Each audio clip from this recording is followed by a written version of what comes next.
روسری مردم دهقان.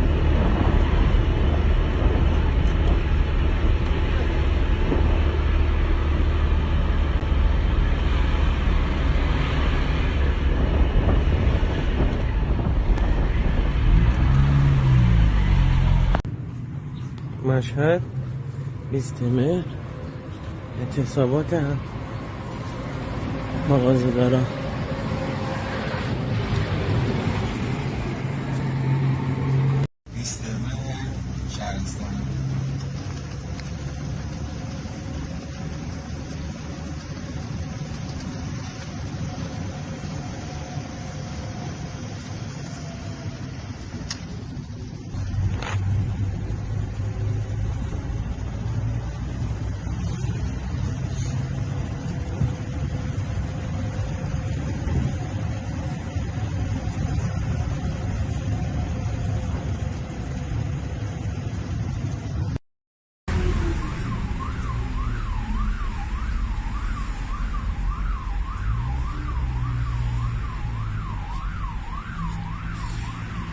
امروز چهارشنبه 20 مهر ماه، بوکان.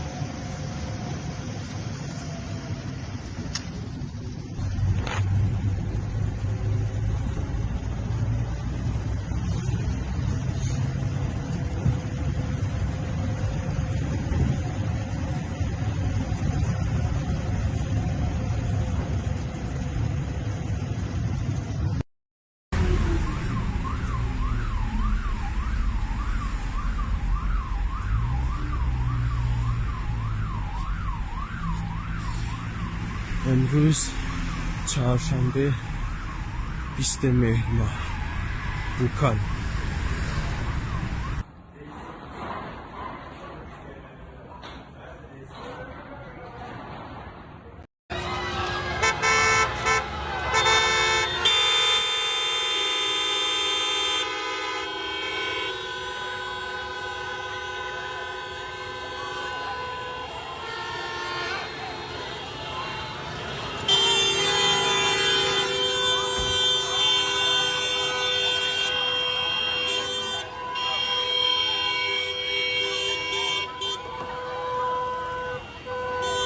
رشت 20 مهر 1401.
Terminal bir nefer, neyse.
رو پذیرا باشید بینندگان عزیز. من کانی یک بار دیگر در پخش زنده تلویزیون کماله و حزب کمونیست ایران ویژه اعتصاب و اعتراضات سراسری در ایران در خدمت شما عزیزان هستم. این جنبش سر باز ایستادن ندارد. امروز در 27مین روز از مبارزات، از اعتصابات و اعتراضات مردم در سراسر ایران، مردم شجاع شهرهای مختلف کشور در میدان مبارزه علیه نظام آخوندی آماده هستند. پایان حاکمیت ننگین نظام جمهوری اسلامی نزدیک است. عزیزان، در شهرهای مختلف از جمله کرمان، ساری، تهران، چابهار، رشت، کرج، عراق، شاهینشهر، شیراز، مشهد، اصفهان، قزوین، گرگان و همچنین در کردستان، بانه، بوکان، دهگلان، مریوان، مهاباد و حتی سرپل ذهاب برای اولین بار به اعتصابات پیوستند و به فراخوان کمیته محلات شهرها امروز دست به اعتصاب زدند. مردم گیلان به خیابانها آمدند با شعار از کردستان تا گیلان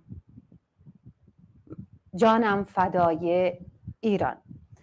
بله، راجع به آخرین گزارشات و اخبار در سراسر ایران و کردستان همراه هستیم با رفیق زانا سعیدزاده، مسئول پخش تلویزیون کماله و حزب کمونیست ایران. رفیق زانا سلام، خیلی خوش اومدید. با درود به شما رفیق کانی عزیز و همینطور بینندگان عزیزتون. آخرین گزارشات از چی صحبت میکنن رفیق زانا؟ بله، حقیقتا رفیق کانی از ابتدای صبح ما نویدی رو داشتیم که امروز هم روز بسیار وحشتناکی برای جمهوری اسلامی خواهد بود و دیدیم که خیلی زود مردم دوباره به فراخوان کمیته محلات که این خودش یک مسئله بسیار مهمی هستش، تشکیل کمیته محلات، به فراخوان این کمیته ازش استقبال کردن و اعتصابات گسترده‌ای رو شروع کردن. این اعتصابات تصاویرش از همون ابتدای صبح دست ما رسید، در شهرهای سنندج، سقز، بوکان، بانه، مهاباد، مریوان، پیرانشهر، سردشت، در این شهرها به صورت گسترده‌ای انجام شد و همینطور شما هم اشاره کردین در بسیاری از شهرهای دیگر ایران نیز استقبال کردن از این فراخوان و به این اعتصابات پیوستن که پیوستن به این اعتصابات خودش نوید یک پیروزی بزرگ هستش. و اولین تصویری هم که امروز به دست ما رسید یک ویدیو بود از سقز که فضای بسیار میلیتاریزه شده سقز رو نشون میداد، علل خصوص میدان زندان در جاده سقز به سمت بانه که بسیار میلیتاریزه بود و داخل خود میدان که میدان بزرگی هم هستش، ماموران با لباس نظامی و کلاهخود و سپرهای دفاعی که داشتن در میدان تجمع کرده بودن. علاوه بر این امروز دختران دانش آموز نیز در بعضی از شهرها دوباره به خیابان‌ها اومدن و بر علیه جمهوری اسلامی شعار دادن، بر علیه خامنه‌ای شعار دادن و یکی از شعارهاشون هم مثل همیشه زن، زندگی، آزادی بود که من میتونم اشاره کنم به دختران دانش آموز در سنندج، گرگان و بخشایی از تهران. و خبری هم منتشر شد مبنی بر اینکه نیروهای امنیتی در شهر بوکان، یعنی اینکه بوکان هم این تجمع داشته و به سمت دختران دانش آموز تیراندازی کرده، اما هنوز منبعی از اینکه آیا این تیراندازی تلفاتی داشته و زخمی داشته هنوز هیچ گزارشی منتشر نشده. اعتصابات علاوه بر اعتصاب کسبه و بازاریان، اعتصابات در اصناف مختلف نیز بسیار گسترده شده.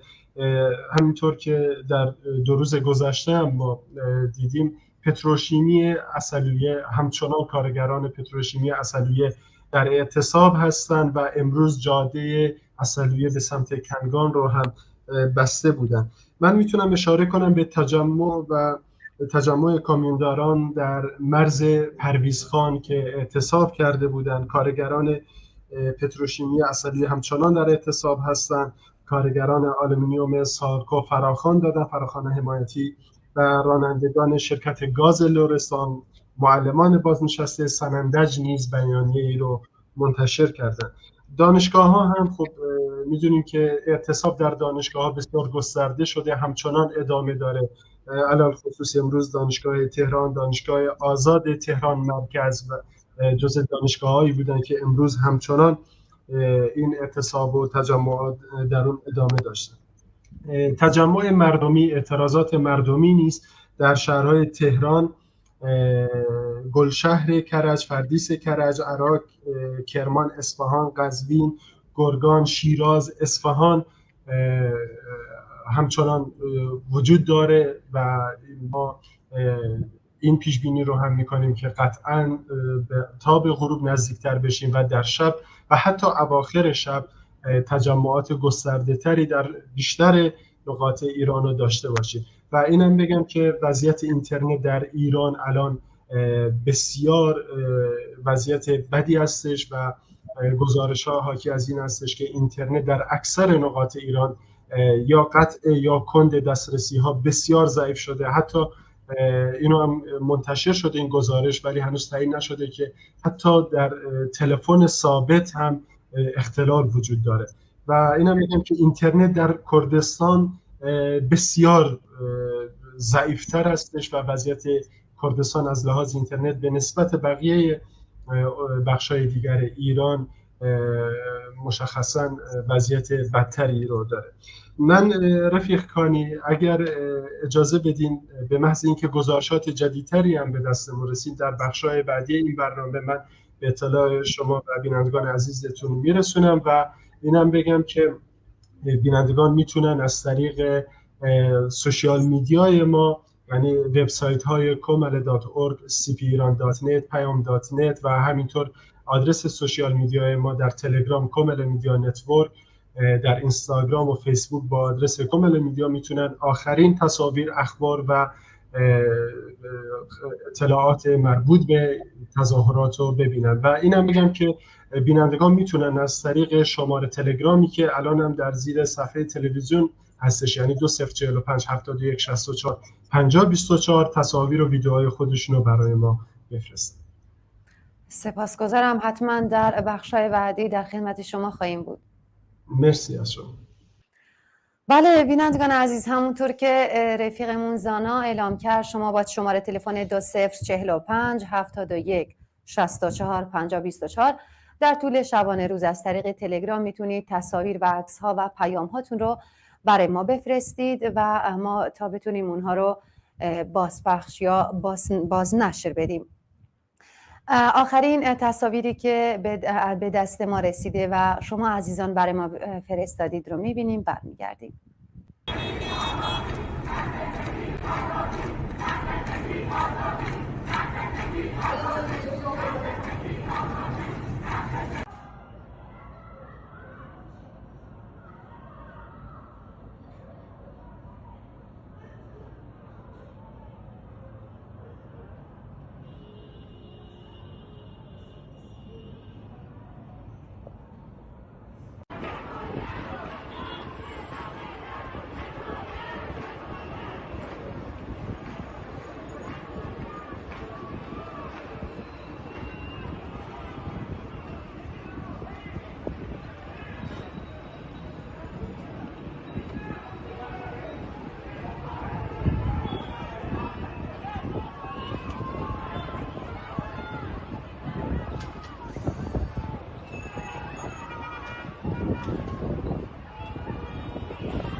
خوب تانک بشه اون باید گم بشه.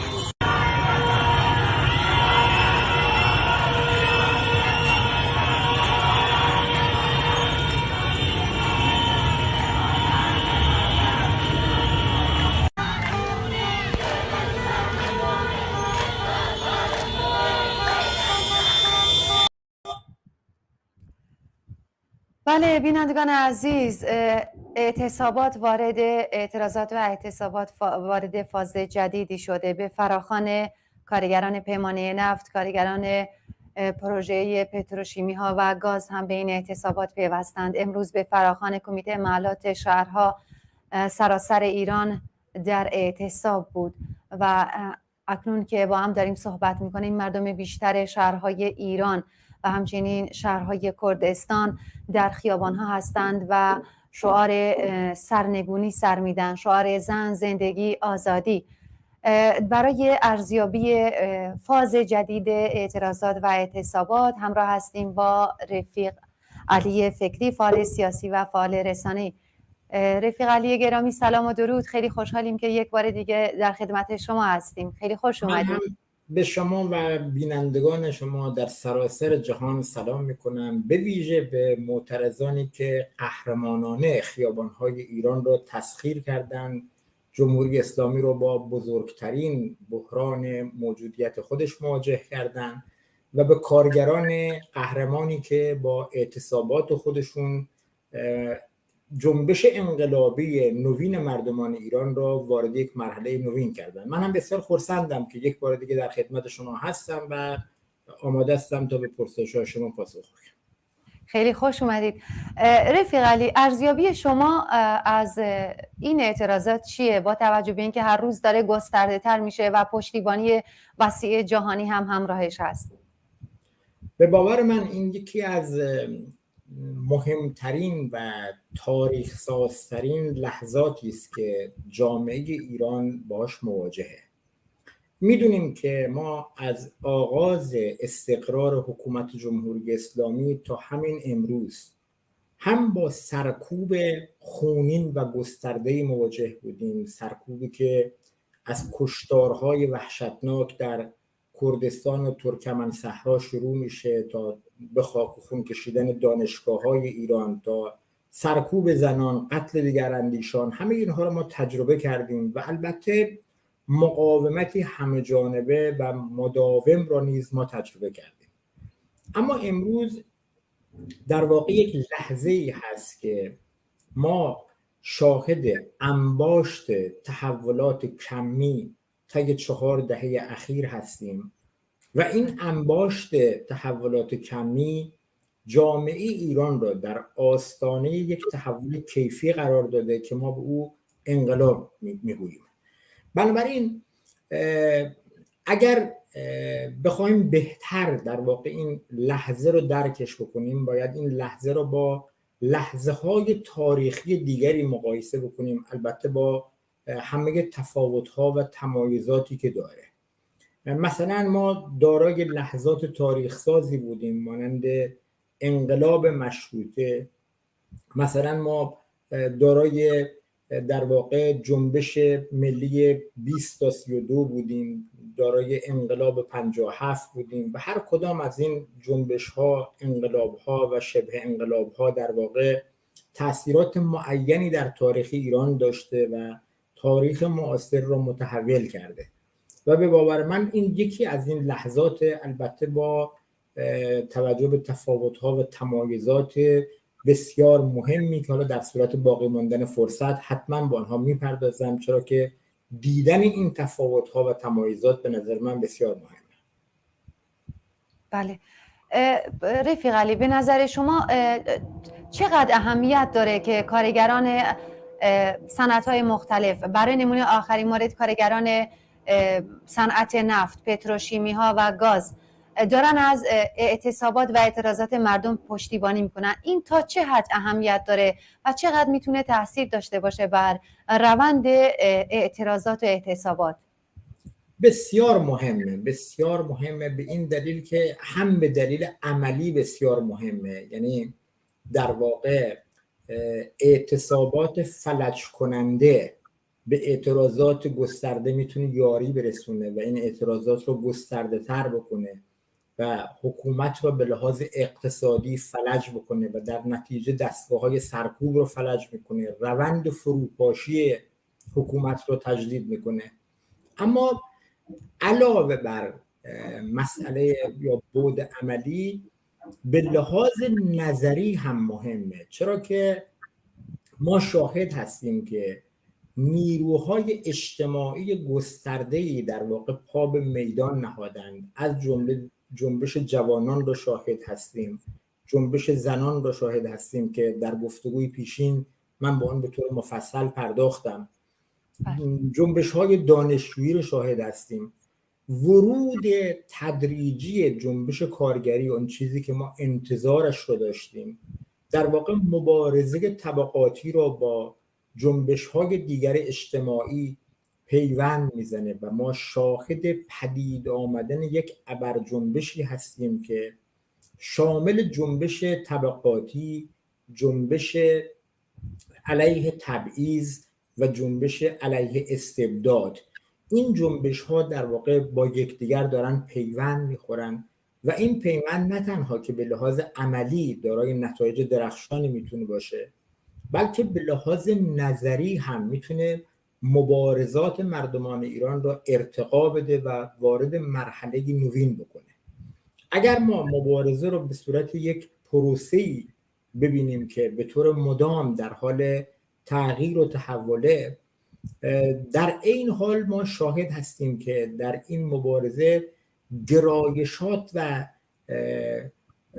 گونه‌های مختلف فکری و سیاسی بر سر کسر هژمونی با یکدیگر در تقابل هستند و هر کدام میخواهند تا در واقع هژمونی خود را بر کل جنبش اعمال بکنند.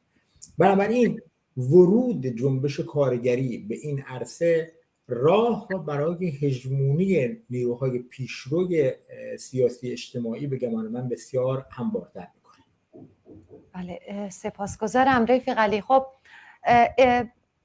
امروز علی خامنه‌ای یک بار دیگه در مقابل این اعتراضات و این خیزش که واقعا میشه گفت که پا به عرصه مبارزات جدی گذاشته و داره به انقلاب تبدیل میشه اظهار نظر کرد و در مجمع تشخیص مصلحت نظام که با هم جلسه‌ای داشتن گفت که این اغتشاشات ربطش داد به دشمن خارجی و اینکه عده‌ای کمی هستن و از اینا.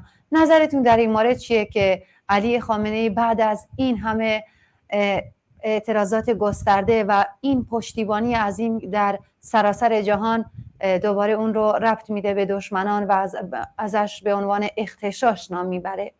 ببینید رفیق، این فقط نشان درماندگی و استیصال جمهوری اسلامی هست. یعنی اگر روزگاری ما شاهد بودیم که جمهوری اسلامی از یک سرکوب چند لایه و پیچیده استفاده میکرد که بخشی از آن سرکوب سخت بود، یعنی همون چیزی که ما امروز در خیابان‌ها شاهد هستیم، شاهد قتل و کشتار و شکنجه هستیم.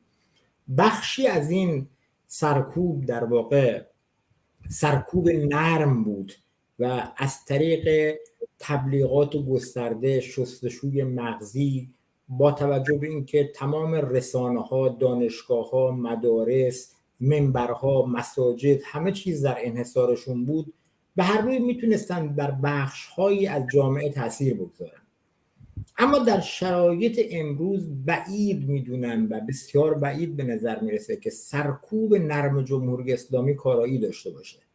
نه اظهارات علی خامنه‌ای، نه اعترافگیری‌های اجباری که از شبکه‌های صدا و سیما پخش میشه، نه خطبه‌های امام جمعه‌ها و مسائلی از این دست، حتی دیگر بر بدنه حکومت، بر بدنه هوادار حکومت نیست تاثیر خودش رو از دست داده و تاثیر چندانی نداره.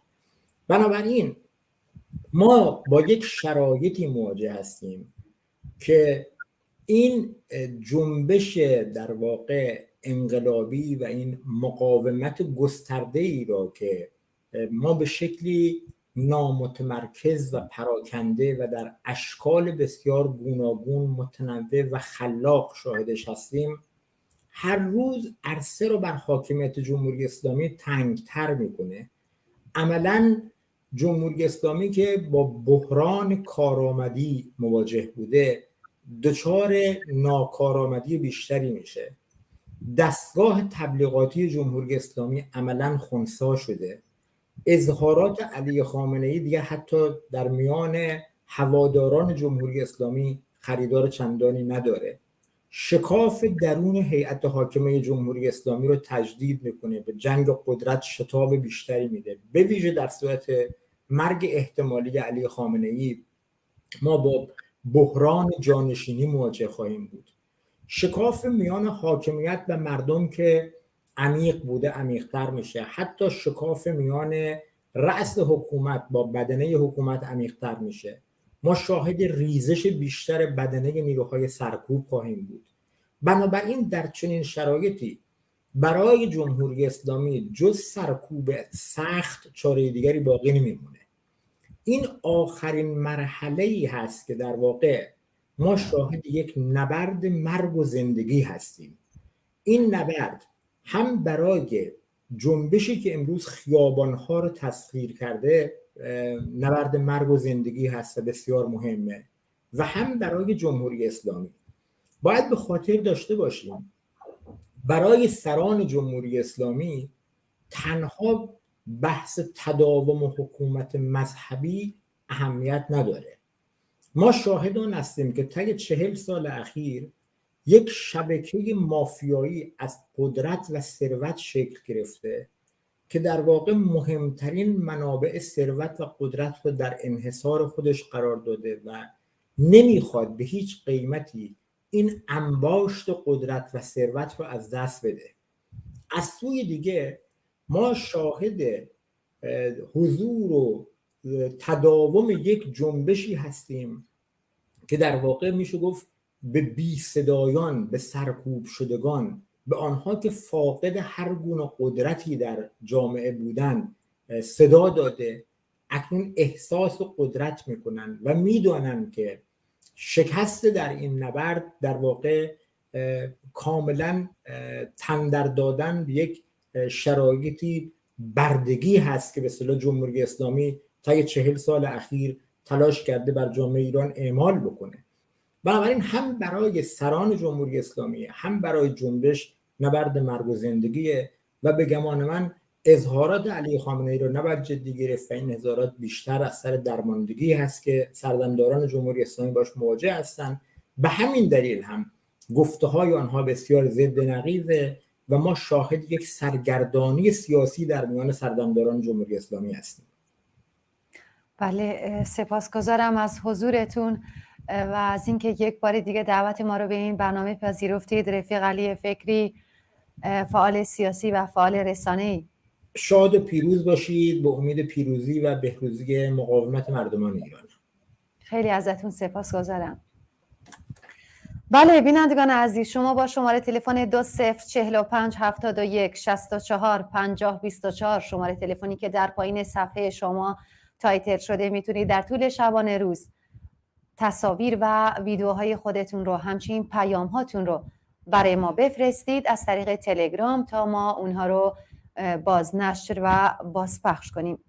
آخرین تصاویری که از شما عزیزان به دست ما رسیده رو میبینیم، برمیگردیم. برای مرد میهن آبادی، برای دختری که آرزو داشت پسر بود، برای زن زندگی آزادی،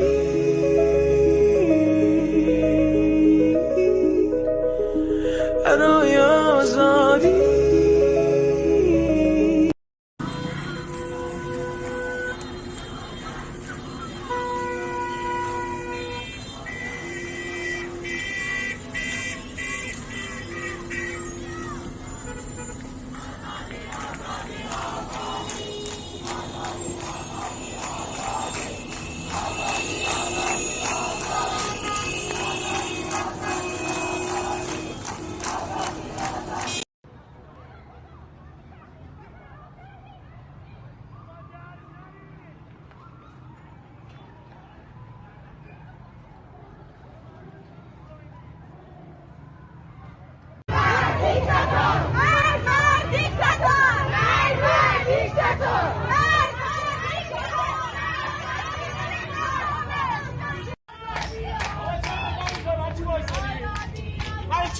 من نمیدونم شما دنبال چی هستی خدا بید. اینا دارم داد میزنم برای حق شما پیش وایستادی.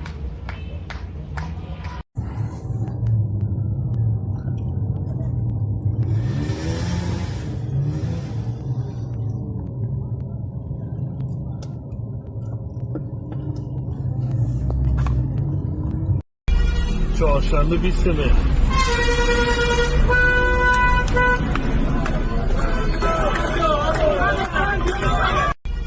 چهارشنبه 20 مهر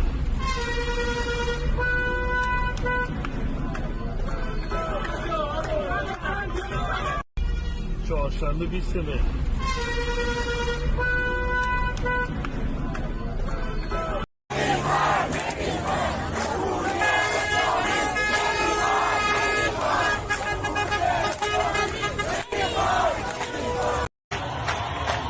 خوب تانک کشته اون باید گم بشه.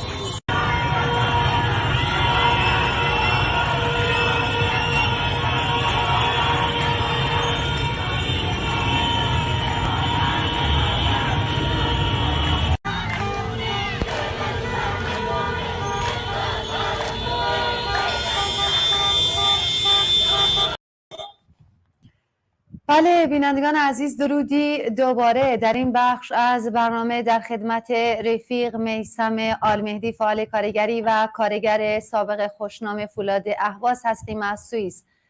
رفیق میثم گرامی، سلام و درود، خیلی خوش اومدید. منم سلام میکنم خدمت شما و تمام بینندگانتون و سپاسگزارم از اینکه امروز این وقت در اختیار من گذاشتید که در کنار شما باشم. خیلی خوش اومدید. رفیق میثم، کارگران جنوب ایران حماسه آفریدن. شما ارزیابیتون از حضور کارگران پتروشیمی ها، نفت، گاز و حتی پشتیبانی مردم زاهدان از این اعتراضات و این اعتصابات چیه؟ رفیق جان، ما تقریبا از یک هفته پیش به شکل بسیار جدی بحث اعتصابات مطرح شد و اینکه قاعدتاً اونجا هم یک نیروی پیشروی وجود داره برای ایجاد این اعتصابات. همیشه اعتصاب فرایند همه کارگرها نیست و همه اقشار کارگری محترز به یک وضعیت نیستن، اما چون این اعتصاب از نیروهای رادیکال نفت شروع شد، یعنی ما داریم در مورد کارگران پروژه‌ای صحبت می‌کنیم و کارگران پروژه‌ای رادیکال ترین کارگران نفتی هستند. چرا؟ چون از طبقاتی میان و از طبقه اونها میان که طبقات فرودست جامعه هستند. اغلب در مناطق حاشیه شهرها زندگی میکنن و این زیستگاهشون و این به اصطلاح زیستشون اون رادیکالیسم رو تویشون تولید میکنه و ما دیدیم که اتفاقا این احتساب به شکل سیاسی استارت خورد، چون قشنگ با ورود و با شروع این احتساب شعارهای مشخص، روشن و واضح سیاسی داده شده و انتظار میره که توی به اصطلاح رویکردهای آینده و توی جریانهای آینده میتونه این احتساب به شکل گسترده تر بشه، در حالی که امروز فکر میکنم تا این لحظه حالا نمیتونم با دقت در مورد به خاطر قطعی اینترنت، ولی مطمئنم از چند شهری که الان در حال حاضر این احتساب ها توسط کارگران پروژه استارت خورده رو میتونیم به شهر عبادان اشاره بکنیم، به اصلویه اشاره بکنیم، به بوشهر اشاره بکنیم. اصلویه همچنین بندر جام و کنگان و بندر عباس هم یک اعتراضاتی شروع شده، اما در بندر عباس تا این لحظه دقیقا نمیدونیم که این احتساب برگرفته سر مسائل صنفی یا در پشتیبانی از احتساب کارگران پروژه‌ای هست، ولی بقیه احتساب‌ها رو دقیقا میتونیم با اطمینان زیاد بگیم که فرایند همون احتراضات کارگران پروژه‌ای و با همون رویکرد احتساب سیاسی شروع شده. بله رفیق میثم، با توجه به اینکه شما در بطن این مبارزات بودید، حساسیت و اهمیت پیوستن کارگران نفت به اعتراضات سراسری رو در چی می‌بینید؟ ما مسئله جنبش کارگری و پیوست جنبش کارگری به احتسابات رو باید بررسی بکنیم، چون نمیتونیم ما برگردیم و با همون تصویر نسلولوژی سابق که از کارگران نفت داشتیم و امروز با همون تصویر به مسئله نگاه بکنیم، چون نیولیبرال خیلی پیشرفت کرده و این پیشرفت نیولیبرال در مسئله اقتصادی جهان و همچنین ایران کارگران خیلی بخش کرده. یعنی ما قبلا در 57 روبروی کارگر نفت بودیم، یعنی مشخص کارگر نفت بود، کارگران پروژه‌ای بودن، کارگران روزمزد بودن، اما کارگران پروژه‌ای، کارگران نفت به این شکل تقسیم بندی نشدن و قش نشده بودن. پس ما مسئله احتساب و مسئله حساسیت احتساب و توی کلیت کارگری، یعنی کلیت جنبش کارگری در مسئله ایران نگاه بکنیم. وقتی اینو به اون شکل نگاه میکنیم میفهمیم که این پتانسیل هایی داره جنبش کارگری، چه از لحاظ سازماندهی خیابانی یا چه از لحاظ سازماندهی محلات و حتی نیازهایی که در مسئله کنونی احتراضات ایران دیده میشه، این پتانسیل رو در جمع‌های کارگری میشه در موردش بیشتر این پتانسیل در نظر بگیریم، چون در وجود این قضیه اینترنت، در وجود قضیه خیابان‌ها، احتساب‌ها و همچنین عصیان‌های خیابانی، تمردهای خیابانی، یک عدم وجود سازماندهی وجود داره. یعنی ما این شکل رو توی خیلی از شهرها می‌بینیم، نمیتونیم به شکل 100% بگیم این خیابان‌ها اون ساختار سازماندهی رو ندارن، چون از یک سری رفتارهای خیابانی میشه توجه کرد که این یک سازمان محله کوچک یا یک تشکل مخفی وجود داره، نمیتونیم اینو نصب بکنیم، چون واضح از رفتارهای خیابانی میشه اینو توجه کرد.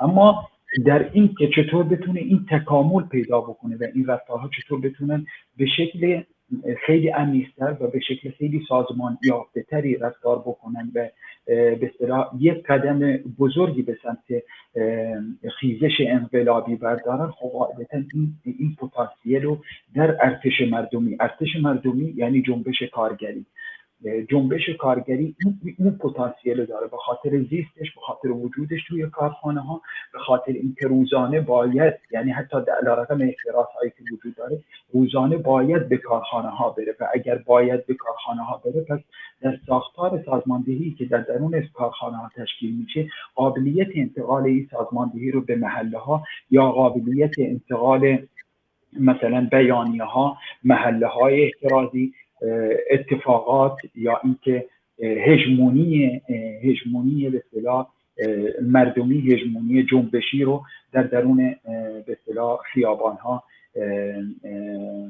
خیابان‌ها دیکته بکنه و بتونه اون مسئله رو و مسئله سرکوب و مسئله قطع اینترنت و مسئله حتی تبلیغات رسانه‌ای رو فکر می‌کنم این جنبش قابلیت اینو داره که اینو خنثی بکنه با پتانسیل هایی که در درون این جنبش وجود داره. بله رفیق میثم، ما در برنامه‌های هفتگی مدت‌ها پیشمون چند باری در خدمت شما بودیم و از کارگران نفت صحبت کردیم، از کارگران فولاد اهواز، اما میخوام در این برنامه زنده از بخش شدن کارگران برامون بگید که گفتید اوایل انقلاب اینطور نبود و گفتید که کارگران پروژه‌ای بخش رادیکال هستند و معمولا وقتی از کارگران نفت اسمی شنیده میشه به کارگران پروژه‌ای و پیمانی تقسیم میشن. میشه در مورد این تقسیم بندی برای ما بگید؟ کارگران پروژه‌ای و پیمانی چه فرقی با هم دارن و چطور این و از کی و چطور شد که اینا به بخش تقسیم شدن؟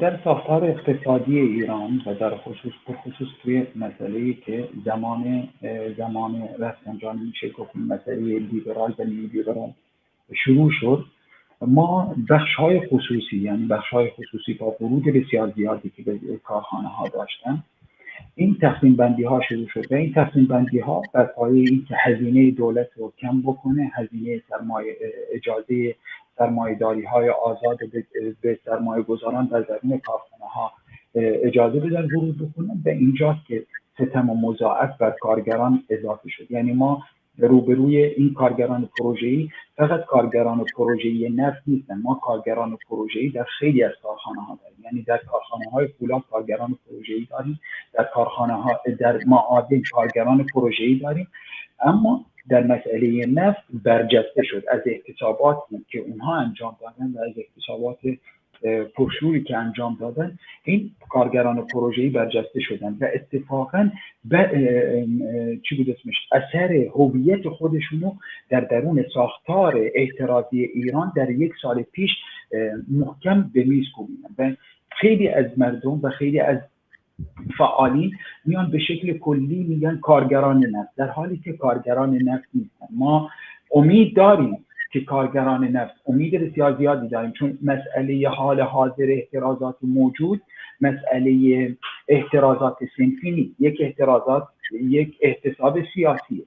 امید داریم که در ساختار این احتساب سیاسی بدون در نظر گرفتن به اصطلاح مسائل صنفی تمام کارگران نفت ورود بکنن، اما نمیتونیم باز هم این نادیده بگیریم و بگیم این کارگران نفت و پتروشیمی و گاز و همه اینها هستن. نه، ما کارگران گاز امروز کارگرانی هستن که پروژه‌ای نیستن، کارگران پیمانی هستن، کارگرانی که در درون کارخانه‌های پتروشیمی و نفت هستن، بعضی‌های از اونها کارگران پیمانی هستن و کارگران رسمی رو داریم. ما کارگران رسمی به خاطر چرا ما میگیم کارگران پروژه‌ای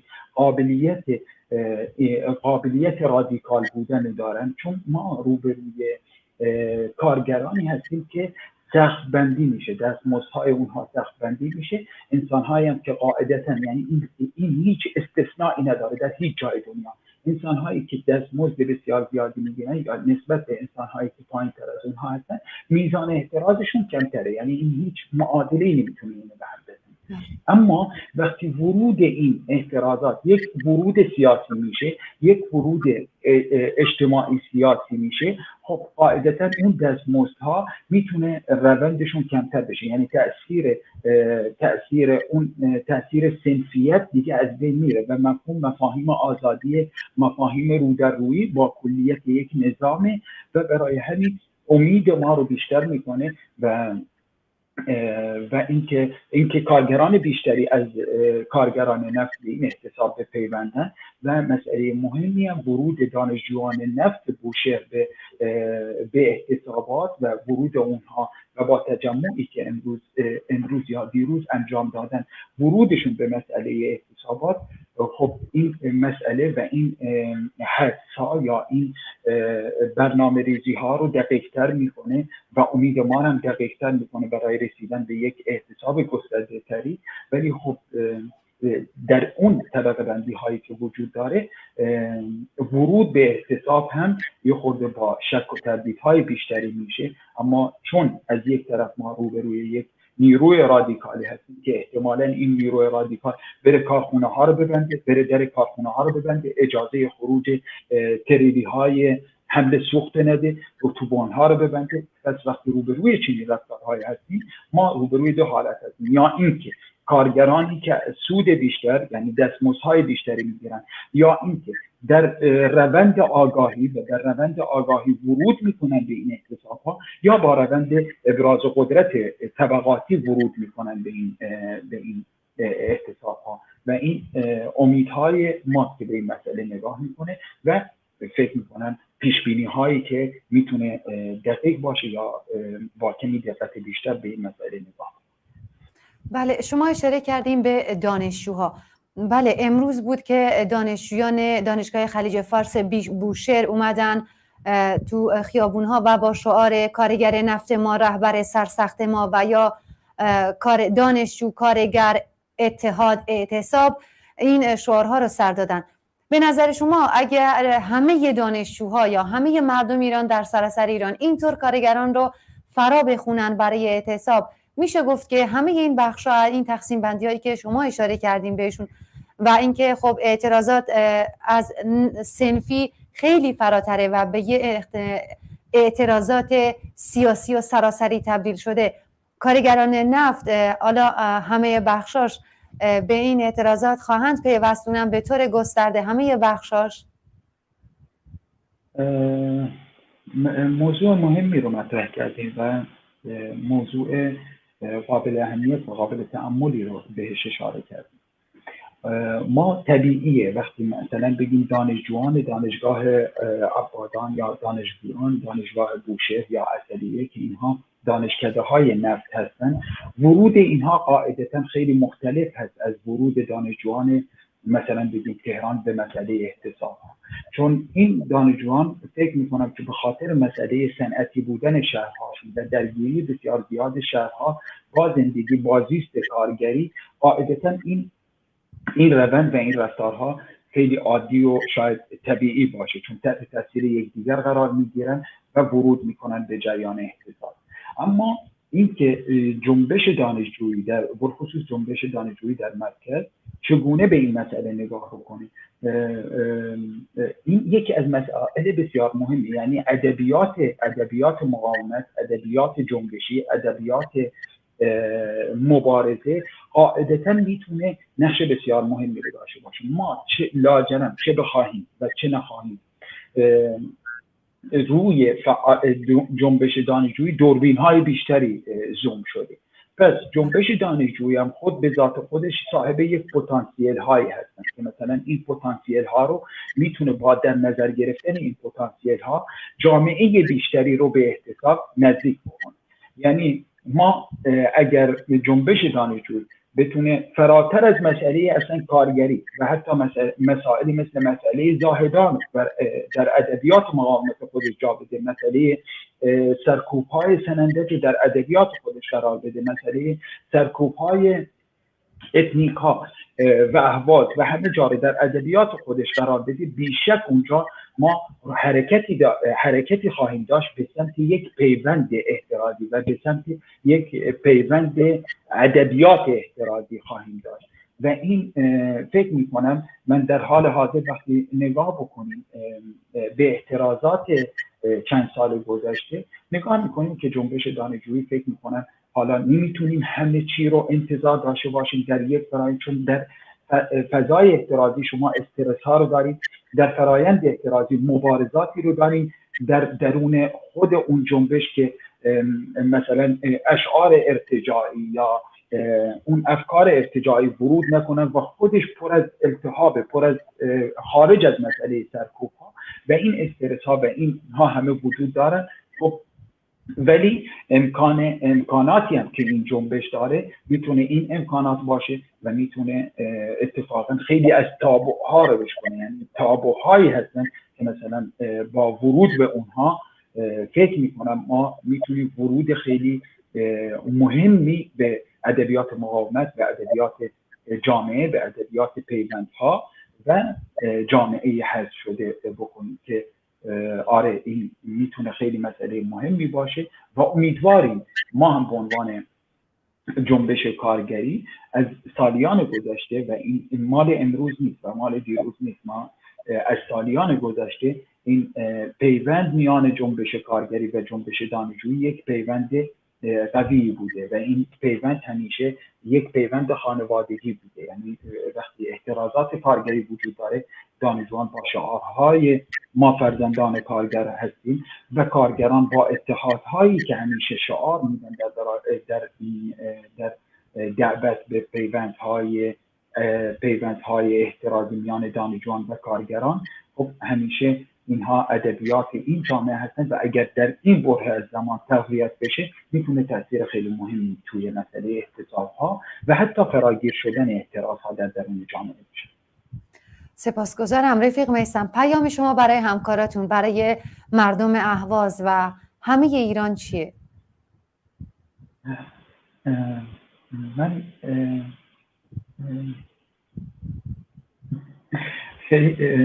نمیدونم زیاده، ولی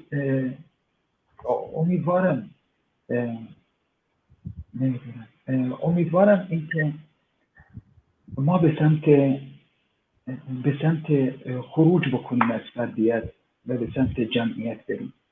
اینکه ما ستم‌های بسیار زیادی علیه ما متحمل شد و این ستم‌های متعددی بودن، مختص یک تاریخ، یک زمان و یک مکان نبودن.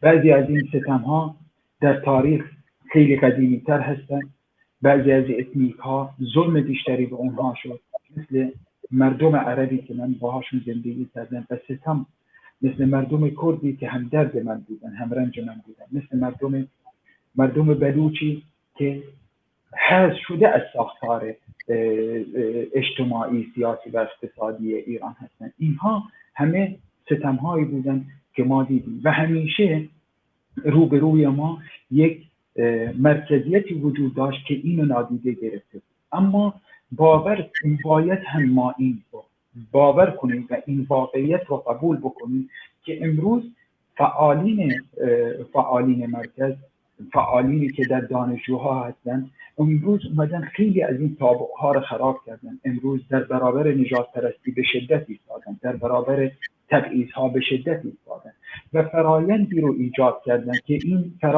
فرایند پیوند میان این انسان‌ها هست، انسان‌های حذف شده و هویت دادن به حذف شدگیشون و هویت دادن به ستم‌هاشون. پس ما نمیتونیم برگردیم و تمام مبارزات تک تکمون، یعنی ما هر انسانی که فکر میکنه مبارزه در ساختار اون جامعه، چه علیه تبعیض چه در علیه طبقاتی شدن جامعه، تک تک ما تلاش هایی کردیم به همون اندازه‌ای که رفقای ما در مرکز و در بقیه اماکن این تلاش کردن که این ادبیات تقویت بکنن. پس فکر میکنم امروز در جایگاهی قرار داریم که این احترازات کلیه.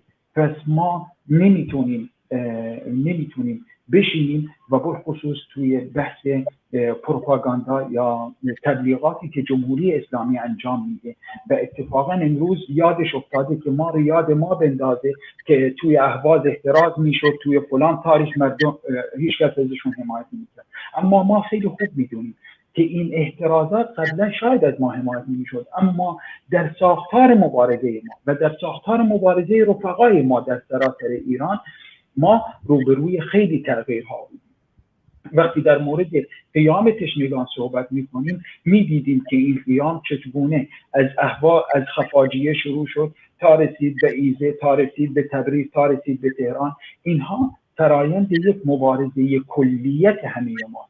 پس و مسئله متروپول، وقتی درد مسئله متروپول مطرح شد، یک جامعه ایران با ما همراه بود، یک جامعه ایران با ما اعتراض کرد و فکر میکنم امروز ما نباید اسیر تبلیغات پروپاگاندایی جمهوری اسلامی که یادش افتاده ما انسان‌های عرب انسان‌های غیور و شریفی هستیم و تا دیروز ما سرکوب می‌شدیم، در حالی که خیلی از فعالین امروز ما 164 نفر از فعالین در آبادان بازداشت شدند. ما روبروی فعالین عربی هستیم که زیر شکنجه ها دارن کشته میشن. پس ما هیچ استثنایی قرار ندادن، بلکه پروپاگاندای اونجا دارن انجام میدن و به شکل از پشت دارن تمام فعالین ما رو بازداشت میکنن، دارن همون بلایی رو سرشون میارن و کشتاری رو انجام میدن که با هر معترضی در جامعه ایران دارن انجام میدن. یعنی یک تیر به سمت انسانی که در سنندج هست شلیک میشه و یک کمربند دور گردن یک انسانی که در حال شکنجه در اهواز میبندن و کشته میشه. با تیر کشته نشد، اما کشته شدن. پس ما در حال حاضر و در این زمان هر چقدر به سمت هویت احترازی حرکت بکنیم، در یک پیوند دقیق به حرکت در بیان، فکر میکنم میتونیم آینده مهم و هویت سیاسی مهمی رو در آینده داشته باشیم و فکر میکنم الان وقت سکوت نیست. یعنی اینکه من خیلی درک میکنم که دردهای زیادی رو در اهواز کشیدیم، اما میدونم هم انسانهایی نیستیم در اهواز، انسانهایی نیستیم که در برابر درد دیگران بی تفاوت باشیم. من جامعه اهواز رو خیلی خوب میشناسم، انسانهای عرب رو خیلی خوب میشناسم و میدونم که تا این لحظه هزینه‌های بسیار زیادی حتی در سکوت ما داریم هزینه میدیم، چون میدونم ما انسانهایی نیستیم که به سمت یک کرد تیری شلیک بشه و ما بی تفاوت باشیم، به سمت یک بلوچ تیری شلیک بشه و ما بی تفاوت باشیم، یک انسان کشته بشه و ما بی تفاوت باشیم.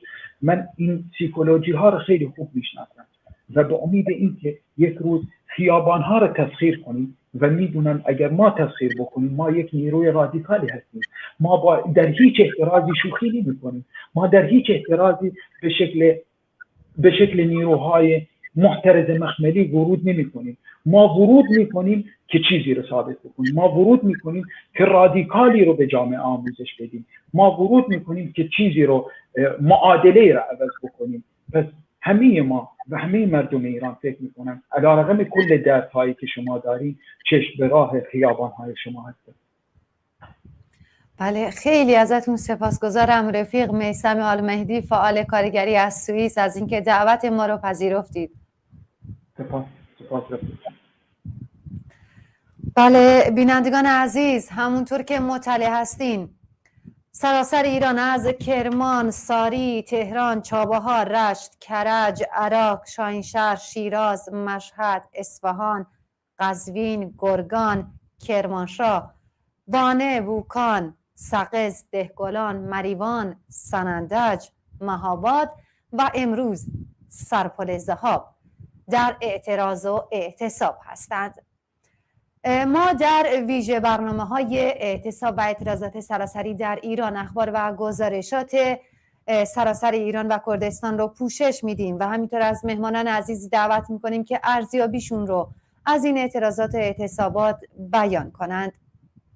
در این بخش از برنامه زنده من از خدمتتون مرخص میشم و در بخش بعدی همکارم امیر در بخش کردی همراه شما هستند. بدرود.